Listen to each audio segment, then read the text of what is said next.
with He's that a dish. walking disaster, a culinary heart attack. I weep for the future. I'm crying on the inside. From raw chicken that could send the judges straight to the ER to desserts that look like a crime scene, here's a look at some of the absolute worst dishes of MasterChef. That looks like a stuffed condom. Ever seen a contestant dunk food straight into the trash, then plate it like nothing happened? How about seafood so undercooked it could swim off the plate? Or cakes that collapse faster than a contestant under Gordon Ramsay's glare? Brace yourselves, because we're diving into the most revolting, unhygienic, and downright disgusting moments ever to hit the MasterChef kitchen. You might want to put your fork down for this one. Oh, this has to be the best meal I've ever cooked in my life. Let's go, baby. Pressure is on. Grant, Kennedy, and Jennifer faced off for the MasterChef Season 13 winner title and a cool $250,000. 3 chefs, 3 courses, 1 shot at glory. The final round, dessert. So I have my snow laid out in the shape of a crescent moon, and then my cake is in a circle representing the shadow of the moon. And then the garnishing. It's like a fake snow. You get caster sugar, actually up to 275 degrees. Kennedy stepped up first with a black sesame cake, dark chocolate ganache, blackberry mousse, and yuzu chocolate snow. It looked stunning, but as always, the real test was the taste. Joe admired the presentation, but prayed the flavors matched. Spoiler, they didn't. I'm going to be honest. I think tonight is the first time I've seen you struggle. And I'm going to deal with the elephant in the room first off. And unfortunately, the chocolate cake is really dense. Yep, Gordon found the chocolate cake dense, while Joe didn't hold back, calling it dry with the texture of bread. I'm just not a big fan of the texture inside, Kennedy. Okay. More than dense, it's dry. And it has more the consistency of bread than it does of a cake. Aaron twisted the knife, comparing it to a bagel. Ouch. I just think it needed to be realized in a different style of cake. Okay. Thanks, Kennedy. Thank you. Kennedy had been too busy fussing over her fancy snow and let her cake turn into a brick. Her first real blunder of the night, and a brutal one at that. But true MasterChef fans will know that she was not the only one to make such callous mistakes in the finale. In Season 8, Ebony with her pan-seared scallops with charred Romanesco, rainbow chard, and pea puree. Again, visually, it was stunning, but... This scallop should be slightly opaque in the center, so I'm just hoping that they are cooked beautifully. But were they? Let's find out. My scallops are undercooked. That was a big mistake to make in the finale. She was saved by her puree because even the scallops on Joe's plate were undercooked. Had you cooked the scallops with more heat, put it in the oven, did whatever you had to do, you would have had a perfect dish. And while the ones on Aaron's plate were textbook, he had other issues with it. For me, there's a little departure from the accoutrements that are with this dish. I would have loved the Romanesco to have been cut the same size as the peas and that little sort of ragu you have on the bottom. It would have achieved a little bit more consistency and flavor. Ebony chose to cook duck, a dish she often made at home for her family. For my entree, I have a spiced honey glazed duck breast with sauteed collard greens, a sweet potato puree, a carrot top vinaigrette with crispy duck skin. She aimed to elevate it with little touches, like adding champagne for flavor. And those are collard greens? What do you have in there? I got some pancetta in here, some garlic, some shallots. Then I'm gonna put down on it a little bit of champagne vinegar because it gives it a kick. Her dish, honey glazed duck breast with sweet potato mash, collard greens, and crispy heirloom carrots. Unfortunately, her duck was inconsistent. What do you think, Ebony? I think it's rare. You're right. Now, some judges received raw duck, while others got overcooked pieces. My duck is undercooked. Sorry? So Ebony served undercooked duck and scallops. That's 2 dishes featuring undercooked proteins. Yet, she stayed in the competition, ultimately finishing as co-runner-up with Jason. Make it make sense. Anyway, in MasterChef US Season 2, Episode 7, Adrian won the Mystery Box Challenge and got to pick an ingredient for himself from the pantry. The choices: coffee, pineapples, or nuts. Guess what he went with? I picked nuts. Is there anyone who is a little bit jealous of Adrian's nuts? And for the rest of them, well, let's just say he wasn't feeling generous. Coffee. Fast forward 90 minutes and the home cooks were ready to present their creations. One of them about to get the boot. Alvin stepped up with his coffee-filled beignets with chicory pudding. A bold choice, a disastrous execution. Chef Ramsay took one bite and immediately reconsidered all his life decisions. The regret hit instantly. There's like a coffee blood clot. gooey mess. Not even passable. I mean, they weren't expecting Willy Wonka, but come on. Alvin was roasted. Criticized for being brutally bitter, he tried defending himself, blaming the resting time. Graham shut that down real quick. The fact that it was wrong before it even got put in there.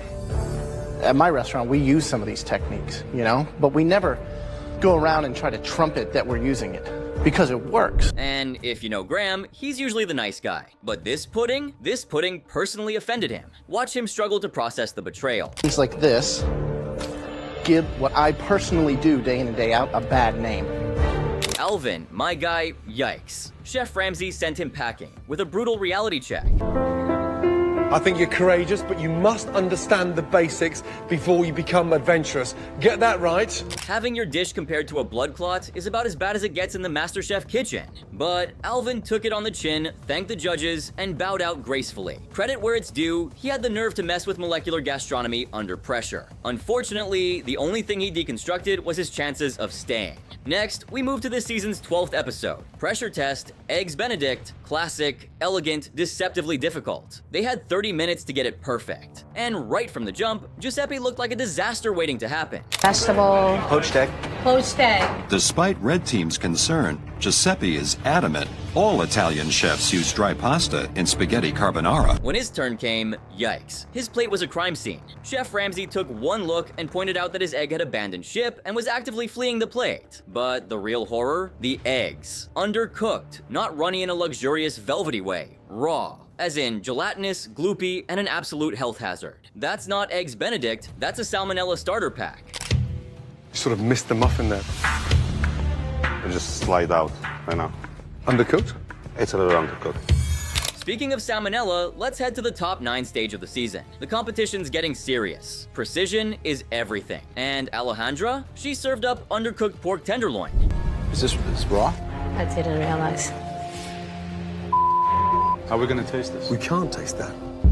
Now, raw beef? That's one thing. Steak tartare, carpaccio, all perfectly acceptable in the right context. But raw pork? That's a different beast. While some regions in Asia prepare it safely, commercial pork can carry Trichinella spiralis, a parasite that causes trichinosis, a disease you really don't want. That's why pork needs to hit at least 145 degrees Fahrenheit internally. Alejandra's dish? Nowhere close. The judges took one look and flat out refused to taste it. Did you look at it before you put it on the plate? I guess I didn't see the other side, sir. An absolute disaster. I can't really find anything nice to say about this. Next up, from the same season, we've got a rich, entitled brat with a soft spot for Trump. But that's not even his biggest crime. Oh no, he's best remembered for serving up one of the worst dishes in MasterChef history, setting up an all-time iconic Ramsay moment. It's like I've just gone to the doctors for a skin graft on my butt. Yeah. And stuck it in caramel. Yeah. Ah, yes, wordsmith of the century. Truly poetic. If nothing else, his dish gave the judges a solid comedy break. They couldn't stop laughing at the sheer absurdity of it.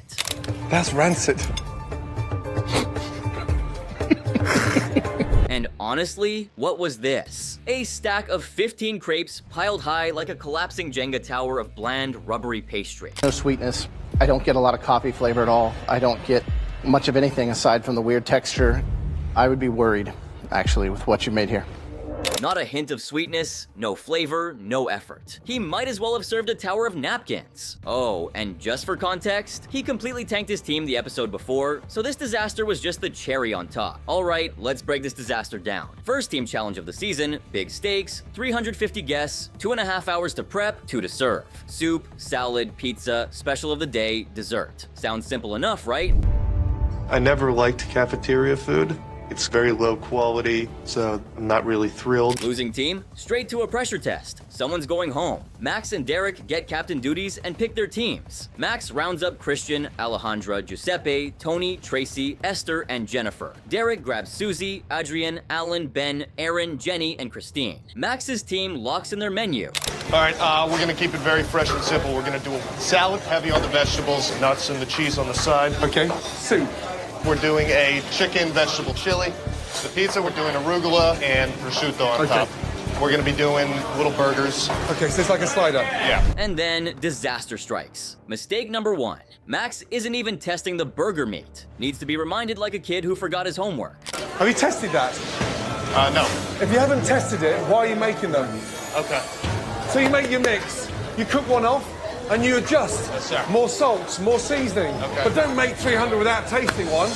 Now, for every empty blue plate served, red team automatically scores a point. Brilliant strategy, really. Then, just when things couldn't get worse, they run out of burgers. Max, in all his culinary genius, decides to pre-cook some in the back. The best way to help is to pre-cook a bunch of Tony's burgers so we can keep up with the demand.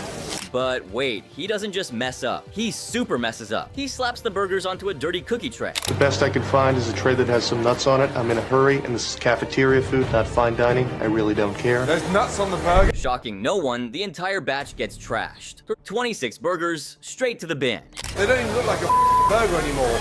26 burgers, gotta go in the trash. Get rid of them, Tony. You don't serve off of a dirty anything to the public. And his response? He shrugs it off. Not fine dining. Right, because God forbid cafeteria guests get food that isn't tainted. Naturally, the blue team runs out of burgers, leaving even more empty plates. We're sorry, blue team has run out of their item for now, so everybody's gonna be grabbing their lasagna and take an empty blue plate, please. This wasn't just a loss, this was a massacre. Alright, moving on to the next batch of disappointments. After hacking their way through a lineup of hopefuls, Chef Ramsay, Graham, and Joe finally had their top 18 in episode 5. And you know what that means, mystery box time.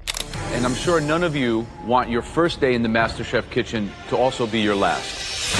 60 minutes, secret ingredients, and the pressure cranked up to maximum. The judges would only taste 3 dishes, meaning if your presentation was sloppy, you were done. The winner would score a massive advantage heading into the elimination round. So, what were they working with? You have the most amazing piece of salmon. Strawberries, fennel, white asparagus, ricotta cheese, fingerling potatoes, pistachios, balsamic vinegar, fresh dill, and the most amazing puff pastry. Not exactly a walk in the park, especially for the first mystery box challenge of the season. And the victor? Christian. As the winner, he strolled into the MasterChef pantry, where he got to pick the main ingredient or cuisine style for the elimination test. The twist? The judges set the theme. European cuisine. His options, Spanish, French, or British. And that, folks, is how one person's choice can send half the kitchen into a downward spiral. Christian took his sweet time deciding, then strutted back and dropped the big reveal. Vive la France! Yup, you heard that right. By the way, in case you missed it, Parisians were literally threatening to take a dump in the Seine as a protest before the Olympics. Can you get more French than that? I think not. Speaking of dumping, let's talk about Angel and Mark, because their dishes went down the drain. Christian, meanwhile, was just chilling. Since he won the mystery box, he got immunity. No cooking, no stress, just front row seats to the chaos. So, Christian's safe. For at least one of you, it'll be your final hour cooking in the MasterChef kitchen. And after an hour of frantic whisking, slicing, and in some cases outright failing, the contestants stepped up to present. French? I don't know jack about French except French fries and croissants and French kissing. Angel, bottom 3. No surprises there. So it's starting to bubble, and 5 minutes left. I still gotta put my in, and then I have to bake it still. Her fruit tart didn't even make it to the plate. It was supposed to be a custard to go inside my tart, but Where's the tart? back there, it didn't do well. To be fair, at least she knew she had bombed. Self-awareness counts for something, I guess. This looks like a mess.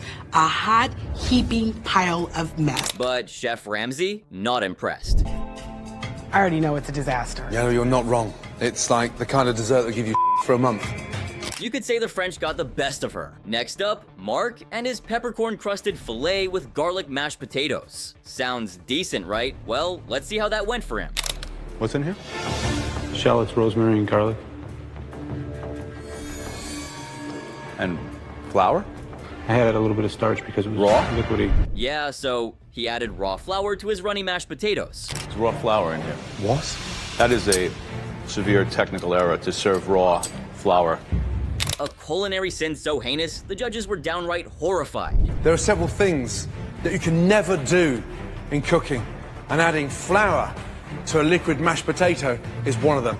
Now, if you're a Hell's Kitchen fan, you know this mistake got Andrew Forrester booted. Can you guess what he did? Drop your answers in the comments, I'll wait. Meanwhile, let's get back to Mark's masterpiece. Even if someone's dish was worse than mine, I still have a really good chance of going home. To be fair, his concerns were valid. That doesn't mean he did anything about them, though. And then we have Aaron, who, for reasons unknown, just decided not to make a French dish. Chef Ramsay even tried to warn him.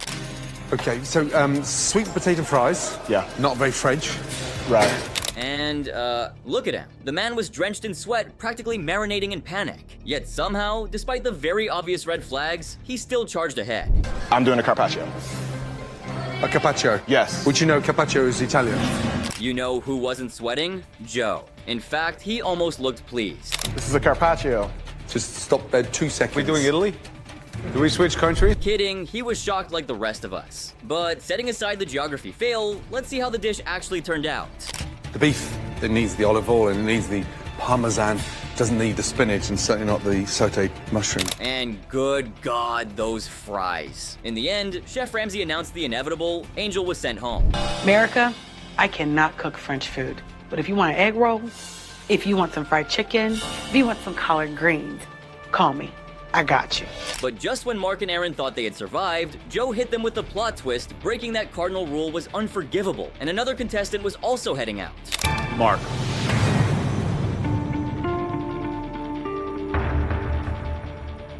I'm feeling disappointed. I made a stupid mistake. I should have listened to my instinct and done it the right way. Now, riddle me this. Didn't Aaron also break a rule? The guy didn't even cook French food. So how did he get a pass? And that brings us to our next culinary cautionary tale. Aaron. Have you ever cooked for 300 people? Me either. And with each other. I got next. Let's rewind to episode 11, where his dish was a complete train wreck. Holy. The steak, burnt. The potatoes, a mushy mess. What he plated looked less like a dish and more like the remains of a meal. A few sad strips of meat and some vegetables that barely resembled food. So where's a part of the $500 truffle? You could see the embarrassment on his face as he put the plate down like even he didn't want to acknowledge it. And then came the moment of truth. Chef Ramsay tried to cut through the vegetables.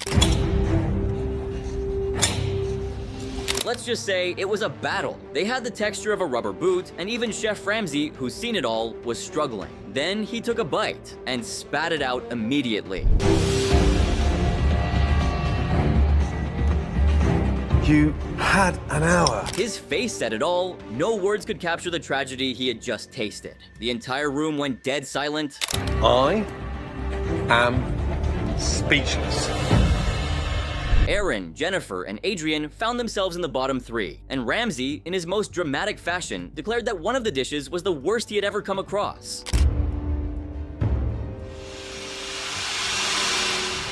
Thank you for the opportunity. I appreciate it. And when he asked who was responsible, Aaron stepped forward, handed in his apron, and walked out of the kitchen for good. Moving on. Emily's downfall was a slow-motion train wreck, and honestly, it was kind of painful to watch. So, it was the semifinals of season 12, and the top 5 contestants were battling it out in 2 rounds for a spot in the grand finale. Stakes were sky high, but wait till you see what the judges had in store. Stunning. Baked Alaska. It's one of the most technically difficult ice cream desserts to master. This wasn't just about flavor, this was about timing, precision, and execution. One wrong move, and boom, disaster. And one contestant started to crack under the pressure right from the start. Have I ever made it? Abso-freaking-lutely not. Are you kidding me? Mixing hot and cold elements? Tricky business. One tiny mistake and the whole thing falls apart. Emily knew this. Oh my god. But oh, just wait, you haven't seen the best part yet. Wow. Oh my god. Insanity. It's beautiful. That flambe caramelizes that Swiss meringue. And when Chef Ramsay cut into the example dish, absolute perfection. Decadent layers of sponge cake, delicious ice cream, and Swiss meringue. Would have been a crime to even take a knife to it, but now the real test began, and Chef Ramsay wasted no time in warning them. It'll all fall apart. It'll melt into a puddle. 75 minutes. That's all they had to plate this masterpiece. And this is where Emily screwed up. To get creative, she threw in goat cheese. And Joe? Oh, Joe was not amused. Strong, stinky cheese like goat cheese in a baked Alaska. No? You think that's risky? I like the flavor combination. But Emily held on to a faint, misguided hope that it might just work. But it is a weird one. Thank you. Good luck, Em. Spoiler alert, it did not. Nothing went according to plan. Please freeze, please freeze, please freeze, please freeze. While Joe had his doubts, Chef Ramsay had bigger concerns. If the ice cream is not set, this whole thing can melt. This combination of flavors is very risky. The judges love innovation, sure, but there's a fine line between genius and disaster. And Emily? Yeah, she tripped right over it. With just 20 minutes left, things were not looking good. I go get my ice cream, and I can just see that this is not set. No. She scrambled to fix her dish, but let's be real, the damage was done. Today is literally the most pressure that I've felt in the kitchen thus far. Emily knew she had messed up. Really nerve-wracking because what happens when you mix cheese into an ice cream, the ice cream can melt a little bit faster. And then the tasting. Oh boy. Do we even need to go over it? A disaster. I know that this is a huge mistake. This is a goat cheese cherry baked Alaska with a chocolate cake. The entire dessert melted into a sad, sloppy mess before the judges even got to critique it. Aaron, he found a silver lining in the flavor. Joe, not so much. The bad news is that this is not an ice cream dessert. This is a cream. And let's be honest, looks matter. The judges always start with appearance, and this thing had failed before it even hit their spoons. So what did this mean for Emily? Yep, it was time to walk out that door. Tonight, the hero of that baked Alaska was the ice cream, and the ice cream wasn't set. And let's face it, nobody was shocked. This was probably the easiest elimination decision ever. Next up, season 11. The top 10 home cooks braced themselves for a nerve-wracking challenge, and Ramsay, because he lives for the drama, revealed a mystery box that screamed California luxury. Inside, Santa Barbara prawns, sea urchin, fresh wasabi, avocado, and grapefruit. And here's the kicker. These weren't just premium ingredients. This was a tribute to none other than Jonathan Waxman, the legendary guest judge for the day. No pressure, right? During the cooking process, Joseph made a rookie mistake, one that had disaster written all over it. With a whole 35 minutes still on the clock, he threw his prawns onto the heat way too early. And if there's one thing worse than overcooked seafood, it's knowing you've overcooked it and still having to present it to the judges. Ramsay didn't hold back, and for good reason. Joseph had just doomed himself. Cooking the star ingredient with 35 minutes left? That wasn't just risky, it was reckless. Bottom 3? Yeah, that was a given. If anyone's not using prawns, maybe you can get some. I would ask them if you can take what I'm not using, okay? Luck threw Joseph a lifeline, Anne and Lexi handed over some spare prawns. But let's be real, the damage was done. The guy was shaken. Thank you. Here, how do you need them, Joe? Hey, hello. You need a minimum of 3. Do you need them whole, Joe? Oh, dear. The judges watched Joseph like hawks, zeroing in on his frantic scramble to fix the mess. Panic was written all over him. The place. He's cooked every prawn. Roiled them. And they're overcooked, they're like rubber. So he has to start again. Joseph's prawn pasta with uni cream, avocado, grapefruit, and union grapefruit ponzu was an absolute train wreck. It crashed straight to the bottom, no breaks. He knew it too, admitting the dish was nowhere near what he had imagined. Execution? A total flop. Can I ask you one question? If you had to redo this dish, would you do it this way? No. And the judges were left bewildered. You've got uni on top of a slice of avocado topped with grapefruit. Is that a garnish? Supposed to eat it? It's strange to me. Yep, it looked like some creature out of a horror film. Aaron's critique was blunt and to the point. Sorry to be harsh, man, but you completely missed the boat on the message here with this task.